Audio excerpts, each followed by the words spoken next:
Voilà, mais si le mal existe, je voudrais vous parler du bien aujourd'hui, et je voudrais vous parler de la beauté de la vie de famille. Je ne sais pas si vous vivez bien vos vies de famille, ou s'il y a souvent de la tension, souvent des disputes, ou souvent des cris, ou si tout va bien. Bref, j'aimerais m'entretenir avec vous ce matin sur ce sujet. Et pour introduire cela, je vous invite à lire avec moi au psaume 112, les 3 premiers versets. Psaume 112.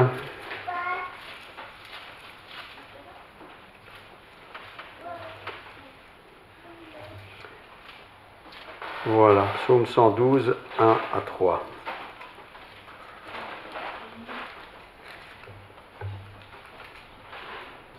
Louez l'Éternel. Heureux l'homme qui craint l'Éternel, qui trouve un grand plaisir à ses commandements. Qui trouve un grand plaisir à ses commandements. Sa postérité sera puissante sur la terre. La génération des hommes droits sera bénie. Il a dans sa maison bien-être et richesse, et sa justice subsiste à jamais. L'homme droit a dans sa maison bien-être et richesse. Alors presque automatiquement dans notre cerveau, on se dit, c'est pas mon cas. On pense toujours que l'autre est plus riche que nous, qu'il est mieux que nous, sa maison est plus belle, il a un meilleur travail, il gagne plus d'argent que moi. Ici, il n'est pas du tout question de cela dans ce psaume. Heureux l'homme qui craint l'Éternel. Il a dans sa maison, il a bien-être et richesse. Craindre l'Éternel, c'est pas avoir peur de Dieu, mais c'est dans le sens de honorer Dieu, respecter Dieu. Alors, la vie familiale, eh bien, au commencement, il y a bien longtemps, très très longtemps même, Dieu a créé le monde et il a créé l'homme et la femme. Nous, les humains, nous sommes création de Dieu. Nous ne sommes pas un accident de parcours ou une transformation d'un chimpanzé qui, au fil des temps, serait devenu un être humain. Nous sommes créés à l'image de Dieu. Si on vous méprise, si vous vous sentez méprisé, confessez ça vite au Seigneur, parce que vous n'êtes pas un singe. Nous ne sommes pas des singes. Nous sommes créés à l'image de Dieu. Et quiconque d'ailleurs fait du mal à l'image de Dieu, aux créations de Dieu, à l'humain, eh bien aura des comptes à rendre à Dieu, sans aucun doute. Si quelqu'un agresse quelqu'un, il aura des comptes à rendre à Dieu pour cette agression. Alors Dieu a créé l'homme et il a aussi créé la femme. La femme, ce n'est pas tout à fait la même chose que l'homme, quoique les deux sont égaux. Mais tout le monde a déjà vu une femme, tout le monde a déjà vu un homme, ce n'est pas tout à fait la même chose. Et dans le cas d'une famille, dans le cadre d'un foyer, d'un couple, eh bien, il y a un homme, il y a une femme. Il n'y a pas deux hommes, deux femmes, il y a un homme et une femme. Mais ils ne sont pas les mêmes. Ils n'ont pas les mêmes fonctions. Mais ils sont tous les deux créés à l'image de Dieu. Dieu créa l'homme à son image, il le créa à l'image de Dieu, il créa l'homme et la femme, Genèse chapitre 1, verset 27. Dieu crée l'homme et la femme, à son image. Pour savoir dans le fond comment doit vivre, comment doit être l'homme et la femme, bien, il suffit d'étudier Dieu, de lire les passages concernant la personnalité de Dieu, et nous verrons très vite si nous sommes dans le top, si nous sommes dans le flop, si nous sommes juste au milieu. Dieu veut nous élever pour être à son image. Nous pouvons être certains d'une chose, avant d'aller plus loin, que la chose d'affection qu'un homme a pour sa femme, ou la chose d'affection qu'une femme a pour son homme, est quelque chose que Dieu a voulu. Ce n'est pas contre nature, ce n'est pas un péché d'avoir de l'amour, d'être amoureux de sa femme, de son mari. Ce qui est un péché, c'est d'être amoureux de quelqu'un d'autre qui n'est pas sa femme, qui n'est pas son mari. Donc soyez amoureux de votre femme. Et si vous ne l'êtes plus, posez-vous la question pourquoi? Qu'est-ce qui a interrompu cet amour envers ma femme? Qu'est-ce qui a interrompu cet amour envers mon mari? Alors Dieu a voulu que l'homme et la femme vivent ensemble. Je n'invente rien, tout ça c'est dans la Genèse. Il a voulu que l'homme et la femme s'aiment. On n'est pas là pour se détester, pour se mépriser. Il a voulu qu'on s'aime. Et il a voulu que les sentiments soient partagés entre l'homme et la femme. Ce n'est pas rien que les sentiments de l'homme, ce n'est pas rien que les sentiments de la femme, c'est un partage commun entre l'homme et la femme. Et il faut entretenir cela. Entretenir, c'est prendre soin. Quand on commence à laisser aller les choses, on est en danger, en grand danger. Il faut reviser, restaurer. Alors, dans la Genèse, où on parle justement de la création de l'homme et la femme, vous verrez que le premier mariage d'Adam et Ève ont reçu de la part du Seigneur un corps, une âme et un esprit. Ces trois éléments qui font toujours partie de notre vie. Un corps, une âme, c'est notre fort intérieur, et l'esprit. L'esprit de Dieu est donné aussi à ceux qui se convertissent à Jésus, qui reçoivent Jésus, ils reçoivent aussi l'esprit du Seigneur. Alors si on continue à lire la Genèse, vous verrez que le premier mariage d'Adam et Ève dans le jardin d'Éden a été abîmé, souillé par le péché. Le péché, c'est un mot qu'on n'aime pas trop, et ceux qui ne sont pas religieux ne l'aiment surtout pas. Pourtant, le péché, c'est ça. Le péché, c'est aller à l'encontre de Dieu. Et l'homme et la femme ont péché, et du coup, ils ont contracté le virus des conséquences du péché, et tout a commencé à foirer. Et comme tout a foiré, après ce premier couple, les descendants aussi ont été contaminés. Et chaque fois que nous mettons au monde un enfant, sachons-le bien, nous transmettons malheureusement ce péché. Mais, bien sûr, nous le savons, il y a la grâce de Dieu. Alors pour que le mariage soit heureux, il n'y a pas de truc, il n'y a pas des gens qui ont plus de chance que d'autres, parce que chez nous, on n'est quand même pas obligé de se marier avec telle ou telle personne, quoique ça arrive quand même. On choisit. Mais quels sont les critères de notre choix? Et vous qui n'avez pas encore choisi, je vous invite à bien écouter, pour que vos choix soient axés, basés sur ce que dit la parole concernant le mariage. Donc, d'abord, nous allons voir qu'il faut une foi commune en tant que chrétien. Il faut que les deux aient la même foi. Il faut qu'il y ait des buts communs. On ne va pas dans tous les sens. On a des buts communs. Il y a la prière familiale, très important et souvent négligée. Communication entre les époux. Il faut communiquer, pas simplement dire bonjour et au revoir. Il y a le problème de l'argent. Il faut ménager l'argent. On ne fait pas ce qu'on veut. Il faut répondre aux besoins physiques de l'autre. Et il faut donner pour recevoir. C'est quelques points que j'aimerais partager avec vous ce matin. Foi commune d'abord. Pour obtenir un mariage, disons, vraiment heureux, épanoui, où on est bien ensemble, il faut, en tant que personne, je pense, être converti. Parce que quand on est converti, on passe beaucoup de temps à essayer de trouver la face de Dieu, à essayer de voir ce que Dieu veut, ce qu'il a ordonné pour la vie des couples. Et quand je cherche cela, automatiquement, je corrige dans ma vie ce qui n'est pas tout à fait correct.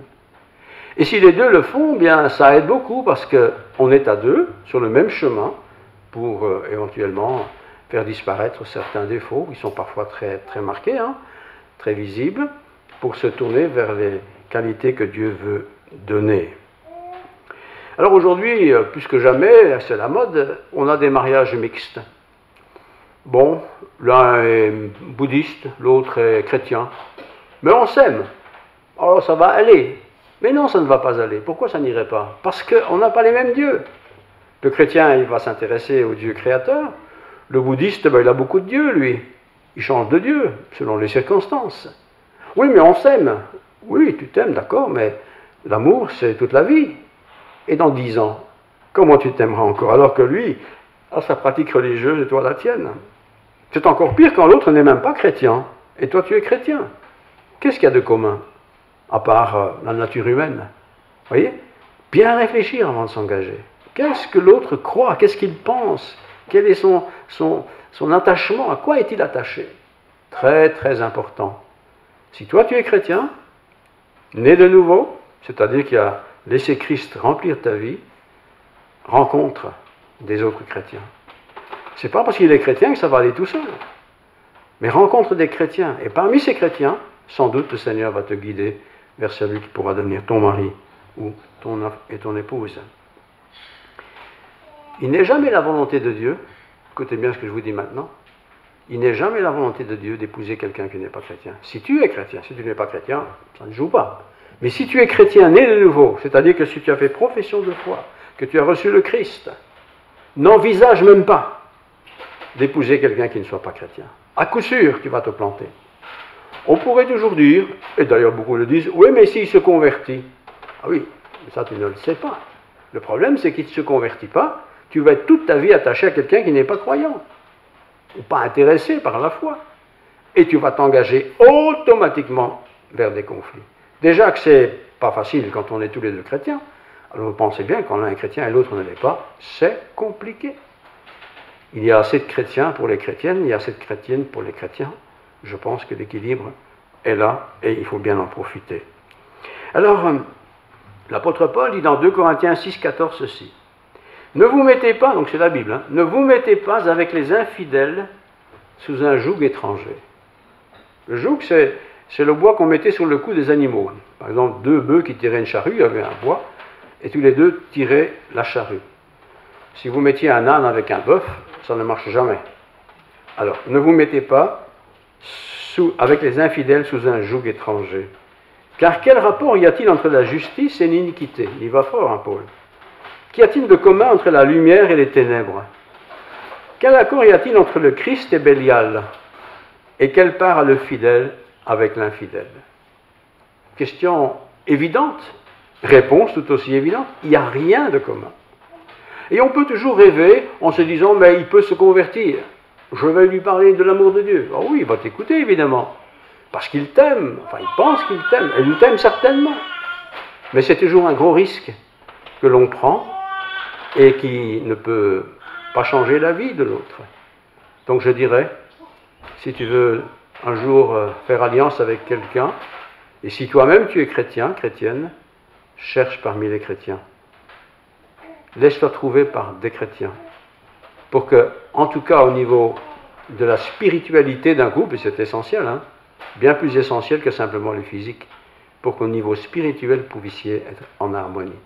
Ça ne veut pas dire que tout va aller tout seul, ça ne veut pas dire qu'il n'y aura pas de problème, il y a toujours des problèmes, il y a des humains, mais ça veut dire au moins que, puisque tous les deux sont chrétiens, le Christ pourra être au centre de ce couple, et le Christ pourra être le secours dans toutes sortes de situations difficiles. Alors certains ont trouvé la parade, ils ont des mariages mixtes. Ils trouvent bien quelqu'un qui est croyant, mais qui est croyant d'une autre religion. Bon, allez épouser un bouddhiste, je répète, bah oui, il est croyant, il a ses rites, il a ses techniques, il a ses voyages, enfin toutes ces choses-là, mais ça n'a rien à faire avec la foi chrétienne. Ça n'a rien à faire avec le message biblique. Alors lui va faire ses rites, et toi tu vas vouloir faire les tiennes. Ce sera toujours la tension. Et ce sera d'autant plus la tension quand les enfants vont apparaître. Parce que comment vont-ils être éduqués? Qui va les éduquer? Quelle orientation auront-ils? Chacun voudra qu'ils soient comme le père ou comme la mère, mais on va en face de difficultés garanties. Alors c'est le temps des vacances, on voyage un peu, on rencontre des gens. Faites bien attention de ne pas tomber amoureux de quelqu'un qui n'est pas chrétien. Pas chrétien de nom, ah moi je suis chrétien. Non, quelqu'un qui aime Dieu. Si tu n'aimes pas Dieu, tu t'en fiches. Mais si tu aimes Dieu, tu ne t'en fiches pas. Tu veux un mariage heureux, un mariage où tu te sens bien, un mariage où tu peux construire, un mariage où tu peux t'épanouir. Très important, très très important. L'apôtre Paul dit ceci dans 2 Corinthiens 6,14. « Ne vous mettez pas avec les infidèles sous un joug étranger. Car quel rapport y a-t-il entre la justice et l'iniquité? Qu'y a-t-il de commun entre la lumière et les ténèbres? Quel accord y a-t-il entre le Christ et Bélial? Ou quelle part a le fidèle avec l'infidèle? » Le joug, c'est le bois qu'on met sur le cou de deux bœufs, par exemple, qui tirent une charrue. Mais si on met un bœuf avec un âne, ça ne fonctionne pas. L'âne n'a pas les mêmes réflexes ni les mêmes motivations que le bœuf. Eh bien, le chrétien n'a pas les mêmes motivations que le non-chrétien. Ça ne veut pas dire qu'il n'est pas gentil, ça ne veut pas dire que ça ne peut pas être un bon mari ou une bonne femme, si. Mais la motivation fondamentale, essentielle, celle qui va durer jusqu'à la fin de nos jours, s'il n'est pas croyant et tu es croyant, va créer des conflits. Inévitablement, elle va créer des conflits. Et il faut bien réfléchir de ne pas tomber dans le panneau. Mais si vous avez bien décidé, avant de rencontrer le charmant ou la charmante, vous n'allez pas vous faire piéger par simplement la beauté ou les paroles d'amour qui peuvent être prononcées à ton égard. Il n'y a pas d'accord, il n'y a pas d'harmonie entre Christ et Bélial. Il n'y a rien de commun avec le fidèle et l'infidèle. Le monde fait des nuances. Il dit, mais quand même, c'est des gens bien. Regarde, oui, regarde aussi, c'est des gens bien. Ils ont une autre foi, oui, sans doute, mais c'est tellement différent. Le chrétien est tellement différent du non-chrétien. Les valeurs morales sont différentes. La façon de vivre est différente. Les objectifs sont différents. Alors passer toute la vie, 50 ans, 60 ans, avec quelqu'un qui n'a pas les mêmes idées que moi, soyez-en sûrs, c'est dur. Hein? C'est dur. Et souvent, à la clé, il y a la séparation. Il y a les divorces. Et comme vous n'avez pas encore, pour ceux qui ne sont pas mariés, choisi, vous n'êtes pas encore engagé, ne vous engagez pas trop vite. Prenez le temps de vous positionner. Où est-ce que moi j'en suis avec Dieu? Est-ce que je suis enfant de Dieu? Est-ce que je suis né de nouveau? Est-ce que j'appartiens à Dieu? Est-ce que Dieu est mon patron? Vous dites oui? Alors forcément votre partenaire doit être aussi quelqu'un comme ça. Vous dites non? Ben vous êtes libre. Hein? Alors votre partenaire ne devrait pas vous épouser s'il est chrétien. Vous voyez? Important. Le mariage, c'est une alliance pour la vie. C'est un exemple pour la société. C'est quelque chose qui rapporte à la société. Intégrité, honnêteté, bonheur. Bonheur pour les enfants aussi, que Dieu vous donnera peut-être. L'apôtre Paul était en prison et il a écrit les paroles suivantes. Oubliant ce qui est en arrière, c'est Philippiens 3,14, oubliant ce qui est en arrière et me portant vers ce qui est en avant, je cours vers le but pour remporter le prix de la vocation céleste de Dieu en Jésus-Christ. Retenez l'image de l'athlète, c'est de ça qu'il parle. L'athlète, il organise sa vie pour remporter le prix, pour être le meilleur, comme le foot en ce moment. Mais il y a toujours un meilleur et un perdant. Ne soyez pas parmi les perdants, qui ratez votre vocation et qui ratez votre vie d'amour. en disant oui, mais il est gentil, une bonne famille, ça va aller. Non, la foi, c'est jamais facile. Et la foi, je ne l'achète pas. La foi, je ne l'acquiers pas parce que je vais à l'église. La foi est une affaire avec Dieu et moi. Alors l'autre qui n'a peut-être pas la foi, vous ne pouvez pas lui donner, hein. Il peut vous regarder vivre. Ah bien sûr, au début, tout va bien. On s'arrange, on s'accommode, on fait plaisir. Mais très vite, ce plaisir va disparaître et les soucis vont commencer. Alors, Paul nous invite à toujours mettre notre vie, en tant que jeune en tout cas, mais aussi après, hein, à mettre notre vie dans ses mains. Alors, il ne s'agit pas de dire, Seigneur, je te confie ma vie, fais que je sois heureux, que j'ai ce qu'il me faut, que tout aille bien, que je réussisse l'école, que j'ai un bon travail, et que j'ai un bon mari ou une bonne femme. C'est une belle prière, ça, c'est louable. Mais demander une bonne femme, et que je rencontre quelqu'un qui n'est pas chrétienne, c'est à coup sûr s'engager dans une vie qui n'est pas celle de Dieu. On peut toujours dire, oui, mais il va peut-être se convertir, il viendra avec moi à l'église, il entendra, il se convertira. C'est un grand risque. Ne prenez pas ce risque. Qu'il se convertisse d'abord, vraiment. Pas pour vous faire plaisir. Combien de fois n'a-t-on pas vu ça? Les gens se convertissent pour faire plaisir à l'autre, parce qu'ils savent que ça lui fait plaisir. Mais c'est faux, c'est pas vrai, c'est pas authentique. Et puis la vie ensemble est très difficile de vivre avec quelqu'un qui ne veut pas vivre la même foi que l'autre. Alors la prière familiale. Vous êtes mariés? Est-ce que vous priez ensemble? On dit, ça c'est bon pour les pasteurs. Mais non, tout le monde, nous devons prier ensemble. Mais si vous n'avez pas la même foi, difficile. Évidemment que c'est difficile. Si vous avez la même foi, c'est peut-être pas facile, mais c'est pas difficile. Écoute ma chérie, on va prier. On va prier pour ta santé, on va prier pour ton père, ta mère, pas toutes ces choses-là. On va prier. Et on est ensemble, on se donne la main et on dit Amen tous les deux à la prière qui a été faite. On est ensemble. L'importance de la prière. Pas simplement pour des grandes choses, donne-nous une belle maison, donne-nous un beau travail, oui, tout ça on prie évidemment, mais pour toutes les choses de la vie. Pour que je sois un exemple pour ma femme, un exemple pour mon mari. Et si j'ai des enfants, que nous puissions être des exemples pour ces enfants. La prière est importante. Ne négligez pas la prière. Ne dites pas, ça c'est pour les spécialistes, les pasteurs et les autres. On va demander au pasteur de prier pour nous. Vous pouvez le faire, mais ce n'est pas ça. C'est nous qui devons prier. Évidemment, si votre partenaire n'est pas chrétien, vous n'avez pas demandé de prier, il n'y croit pas. Et vous allez être tout seul pour prier. C'est difficile, ça. On ne va pas divorcer parce qu'il n'est pas chrétien. On ne change pas le passé. Mais c'est difficile. Ceux qui le vivent savent que c'est difficile. Mais si vous n'êtes pas engagé, vous avez toute liberté encore de choisir selon la pensée de Dieu. Dieu ne va pas vous envoyer une photo de la personne que vous devez épouser. Mais non. Chacun choisit selon sa sensibilité, ses émotions, son caractère et tout ça, sa culture. Mais si vous êtes chrétien, j'ai bien dit si vous êtes chrétien, recherchez des chrétiens. C'est pas parce qu'il est chrétien que ça va tout seul. Mais au moins il est chrétien, il a le même Dieu que vous. Et attention à tous ceux qui se disent « Ah, je suis chrétien aussi, moi ». Oui, il n'est pas musulman. Faites attention avec ces remarques. Être chrétien, c'est être né de nouveau. Être né de nouveau, c'est d'avoir fait de Dieu la priorité dans sa vie. Alors quand vous utilisez des mots comme ça, ou l'autre utilise des mots, faites bien attention à ce qu'il veut dire avec ces mots. Parce que quand on veut séduire quelqu'un, on a tous les mots charmants pour le séduire. Et les hommes sont très forts pour ça. T'inquiète, moi je fais ceci, moi je fais cela. Moi je vais à l'église, moi je chante dans la chorale, moi je fais partie du groupe de jeunes. Et tous ces mots-là, ça flatte un peu nos sentiments. Et on se laisse piéger. Faites attention de ne pas tomber dans le panneau. Alors vous êtes mariés maintenant, il faut communiquer entre époux. La communication ne doit pas passer par l'interface de la télévision.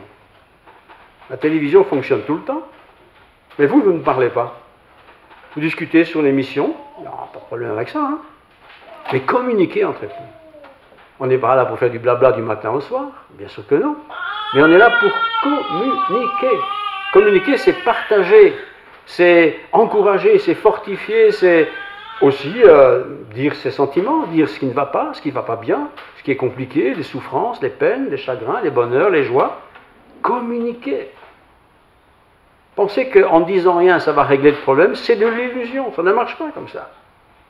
Vous êtes fâché avec votre femme, par exemple. Vous dites, oh ben, c'est rien, je ne dis rien, ça va comme ça, il n'y aura pas de dispute. Non, ça ne résout rien. Pourquoi tu es fâché? Qu'est-ce qui s'est passé? Essayez de trouver la raison. Ah, c'est la faute de l'autre. Bah oui, comme ça, tu as tout réglé. Mais non, il y a sûrement une part, mais pas tout. Communiquer. Communiquer. Je le répète encore une fois. L'amour, ce n'est pas l'accomplissement d'une série de belles promesses qu'on fait le jour du mariage.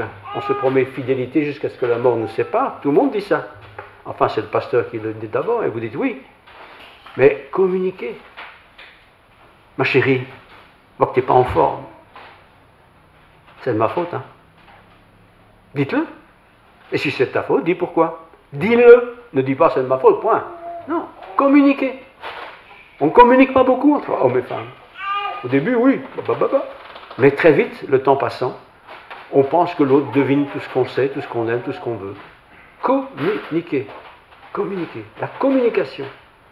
Et pas penser que l'autre me connaît, ben, il sait comment je suis, il doit faire avec. Non, non, non. Il faut se corriger. Il faut s'améliorer. Il faut transformer des choses qui ne sont pas bien ou que l'autre n'aime pas en choses qui soient bonnes et qu'il puisse aimer. Et c'est aussi évidemment vice-versa. Communiquer entre époux, c'est pas simplement faire des belles promesses le jour du mariage. Je te promets, tout le monde dit ça, d'être fidèle, de lui être fidèle. Je te promets de partager tout ce que je sais faire avec toi. Enfin, ce sont les paroles qu'on dit à un mariage, en tout cas quand il est chrétien. Mais ce n'est pas parce qu'il est chrétien que forcément ça va bien. Combien de mariages chrétiens, d'authentiques chrétiens, ont complètement foiré. Le problème, voyez-vous, si vous ne le savez pas, je vous le dis, c'est qu'au départ de la vie, en tant que jeune, on idéalise nos rêves. On a une idée de la personne qu'on aimerait bien épouser, qu'on soit un homme ou une femme. On a une idée de, voilà, je veux quelqu'un grand, petit, mince, sympathique, qui chante bien, enfin ce genre de choses. On idéalise. Et puis on trouve cette personne qui est idéalisée. On dit, ah, voilà la personne avec qui j'ai envie de faire ma vie. Et on s'emballe. On s'emballe.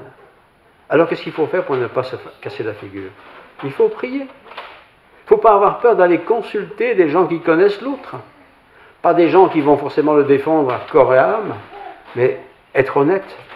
Écoute, cette personne-là, elle est sympa, mais méfie-toi, hein, parce qu'il a un caractère pas possible. Hein. Il s'emporte pour un oui ou pour un non. Ah bon? Il s'emporte pour un oui ou pour un non. Mais si moi je l'épouse, il va aussi s'emporter pour un oui ou un non. Et moi je suis parfois casse-pied. Vous voyez? Il faut réfléchir comme ça. Parce que le mariage, c'est pour la vie. C'est pas pour un mois, 2 mois, c'est pour toujours. Alors autant que faire se peut, prenons du temps à la réflexion. Du vrai temps à la réflexion. Alors comment ça fonctionne, ces catastrophes? Les premières paroles, quand ça va plus trop bien, dis chérie, il me semble que tu ne me dis plus grand chose. Hein. Avant tu me parlais de ton travail, tu me parlais de ton activité, tu parlais un peu des choses et d'autres, maintenant tu ne me dis plus rien, tu allumes la télé, tu ne me parles pas pendant toute la soirée. Vous imaginez ça? Et qu'on ne me dise pas que ça n'existe pas, ça existe beaucoup de fois. On ne parle pas. On allume la télé, ça fait du bruit, et on regarde la télé. Et de temps en temps, un petit commentaire. Mais c'est pas ça l'amour. L'amour est quand même dans la communication. Communiquer, ça ne veut pas dire blablabla tout le temps. Il faut se taire aussi parfois. Mais communiquer. Et pour communiquer, il faut se comprendre. Si j'épouse quelqu'un qui est tellement intelligent, qui est au-dessus de la moyenne, il pense que mathématiques, il pense que français ou chimie, toi, ça ne t'intéresse pas, vous pouvez être sûr que vous aurez des problèmes. Hein. Essayez de trouver des personnes qui ont le même niveau de culture que vous. Ça ne veut pas dire qu'il faut chercher en dessous de 0, mais le même niveau de culture pour que vos discussions soient de votre portée. Ou les vôtres, les miennes, avec celles de l'autre. Très important ça. N'écoutez pas trop papa et maman qui, eux, ils idéalisent tout. Fais comme moi, fais comme nous, fais comme ton grand-père, ta grand-mère. Ben oui, mais eux, c'est eux. Moi, c'est moi. Essayez de rencontrer des personnes. Ne soyez pas conditionnés par votre éducation. Elle aide. C'est pas parce qu'il va à l'église tous les dimanches que forcément ce sera un bon mari. S'il va déjà à l'église, c'est bien. Mais ce ne sera peut-être pas un bon mari pour vous. Regardez, écoutez, discutez, parlez, communiquez, posez des questions. Et n'ayez pas peur d'en poser souvent. Neutre. sans arrière-pensée. Parce que souvent dans la discussion, on découvre comment est l'autre, ce qu'il pense. Alors parfois le malaise, dans un couple notamment, peut devenir très très difficile. Le malaise est là, le couple ne s'entend plus. Alors dans un premier temps on ne parle pas, comme ça on est tranquille, mais on voit très vite que ça ne marche plus. On ne se communique plus, on ne se dit plus rien, on se tait, on s'écrase, on ne fait plus de partage, et à un moment donné on se rend compte que c'est le silence. On n'a plus rien à dire, on a tout dit. Il me connaît, il va bien deviner comment je pense, comment je vis. Non. Jusqu'à la fin de nos jours, il nous faut communiquer. Communiquer, c'est partager. Ben aujourd'hui, ça ne va pas, ma chérie, je ne suis pas bien. Je ne suis pas bien parce que voilà, je suis énervé, je suis fâché, j'ai des mauvaises pensées. Le dire, partager, communiquer, je répète encore une fois. Ouais, les enfants communiquent, ils ne se gênent pas. Eh bien, c'est ce qu'il faut faire avec l'autre. Communiquer. Voilà. Le téléphone aussi communique. Il ne se gêne pas. Quand l'autre commence à dire « Mon chéri, ma chérie, il me semble que tu es dans le secret. Il me semble que tu me caches quelque chose. » Quand on dit ça, on est dans une situation dangereuse. Peut-être qu'il n'y a rien, mais très souvent il y a quelque chose. Il y a quelque chose parce qu'on sent bien que l'autre est en train de vivre ou d'expérimenter quelque chose qui n'a rien à faire avec l'amour du couple. Attention, vous qui êtes mariés, de ne pas vous laisser piéger par cette situation. Pourquoi tu es si secret, ma chérie? Avant tu me racontais tout, maintenant tu n'as plus rien à me dire. Ou mon chéri, c'est la même chose. Au début on est poli, on dit ma chérie, mon chéri. Mais avec le temps on ne dit plus ça. Oh tu sais, hein, c'est bon, hein, c'est pas grave, hein, ne m'embête plus avec ça. Et on continue comme ça à s'enfoncer, à s'enfoncer. Et ça va de moins en moins bien. Et ça va de plus en plus, c'est de plus en plus difficile. Je pense que tu ne m'aimes plus. Il me semble que tu ne m'aimes plus. Et quand on dit ça, c'est parce qu'on sent bien qu'il y a quelque chose qui a été rompu. Il y a peut-être une raison fondamentale, il n'y a peut-être pas vraiment de raison fondamentale, mais il y a un problème. Et ce problème, il faut le régler. Et il faut le régler vite. Le plus vite possible, c'est encore le mieux. Alors le malaise peut parfois être si intense qu'on commence à rêver. On rêve aux autres couples qu'on voit. Et qui en apparence, eh bien, ont l'air d'être super bien. Ils s'entendent bien, ils rigolent bien, tout va bien chez eux, ils sont charmants, on aime bien être en présence et on pense que tout va bien. Il y a toujours des soucis chez tout le monde. Bien sûr, nous sommes des humains sur cette terre. Mais entre avoir un souci sporadique et avoir un souci permanent, qu'on cache bien sûr, c'est quand même évidemment très différent.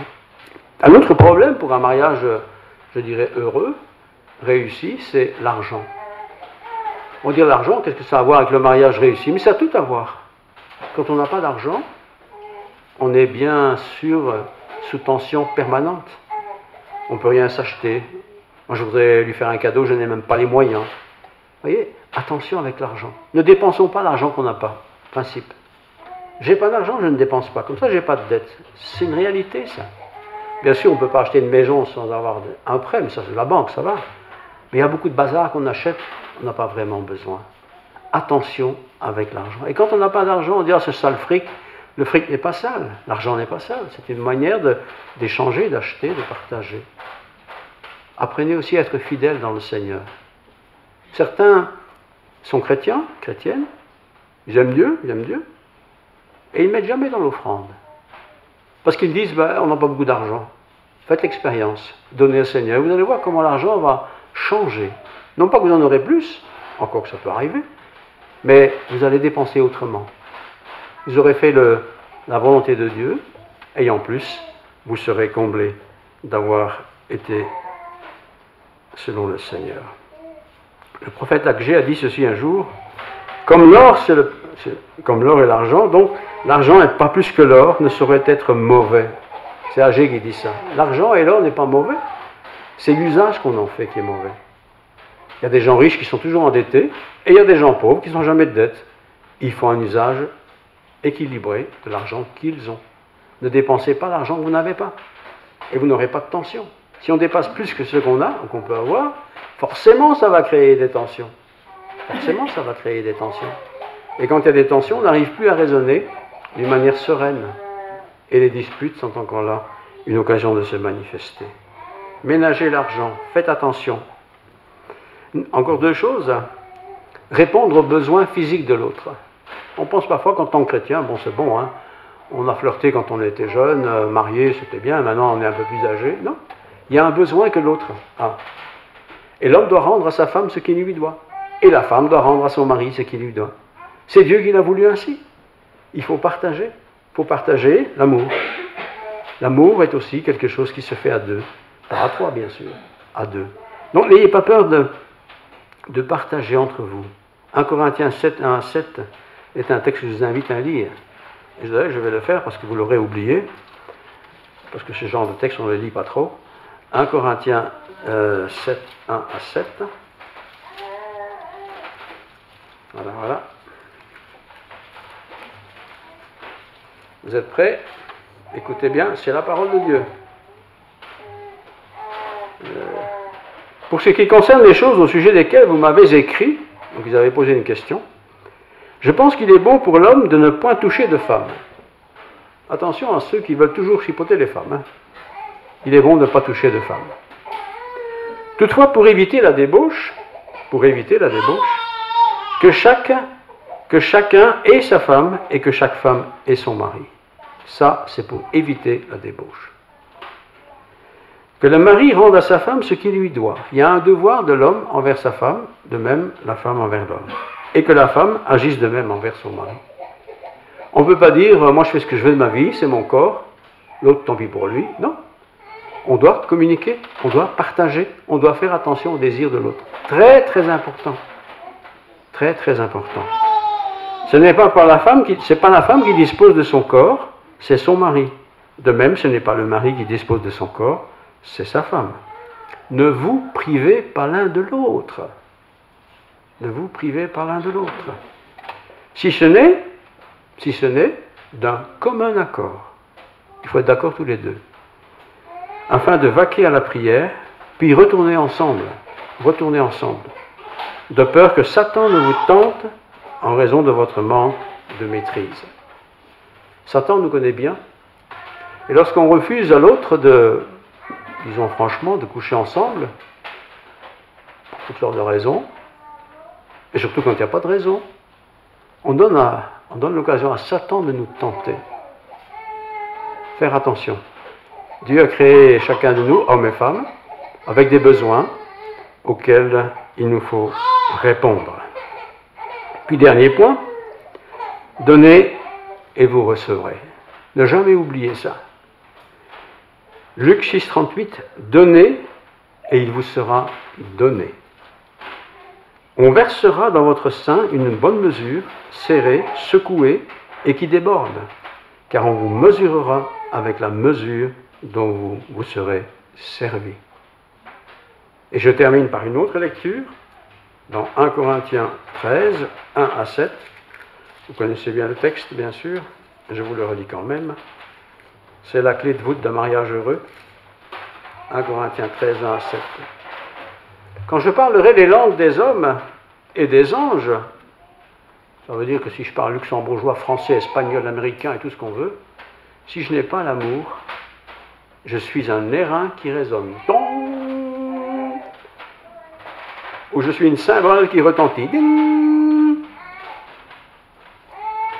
Et quand j'aurai le don de prophétie, la science de tous les mystères, et toute la connaissance, quand j'aurai même toute la foi jusqu'à transporter des montagnes, si je n'ai pas l'amour, je ne suis rien. Oui, c'est bien ça. Je ne suis rien si je n'ai pas l'amour.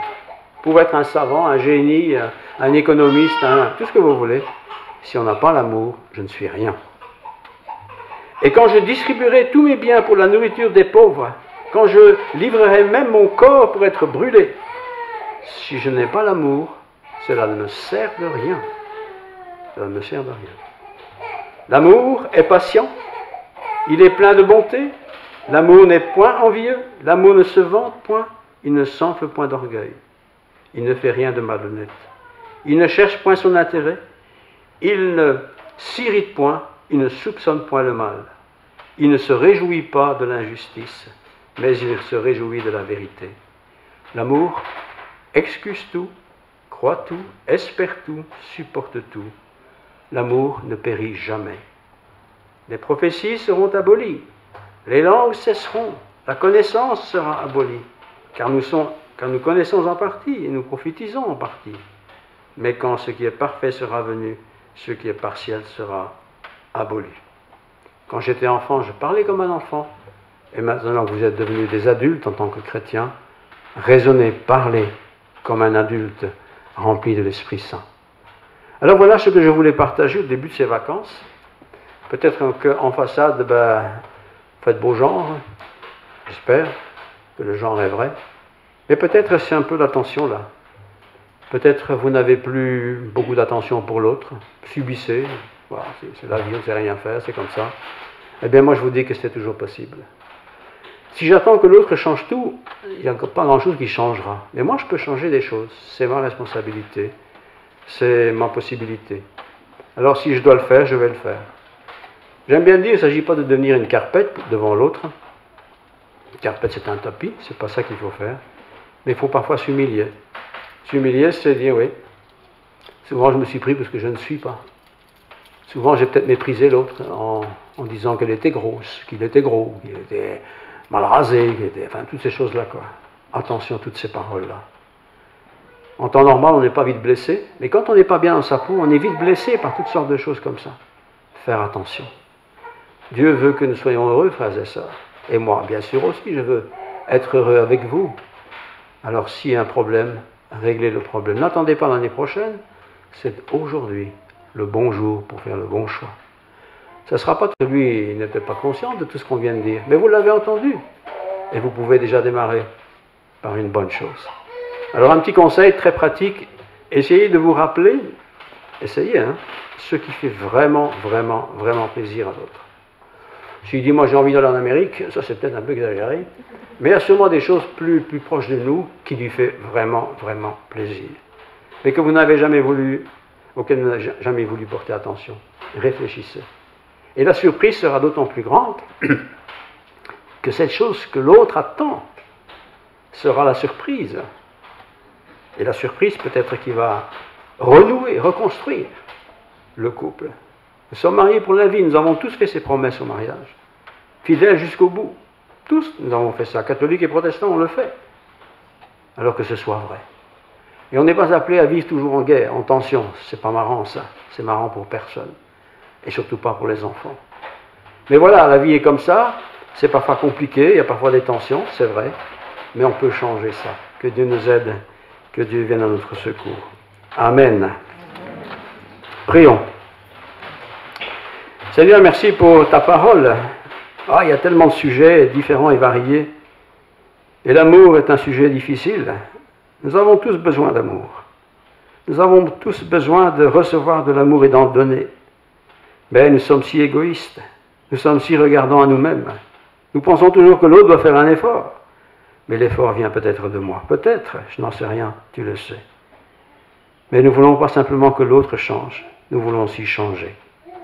Donne-nous d'avoir ce premier geste, pas exagéré, mais ce premier geste qui fera plaisir et qui sera bien utile pour peut-être une reconstruction, ou en tout cas un raccommodage si ce n'est pas une nouvelle vie. Bénis nos familles, nos couples, ce n'est pas facile, nous le savons bien. Oui, gloire à ton nom. Que la grâce de Dieu, la paix du Seigneur Jésus soit avec nous. Je te prie ça au nom de Jésus. Amen. Amen.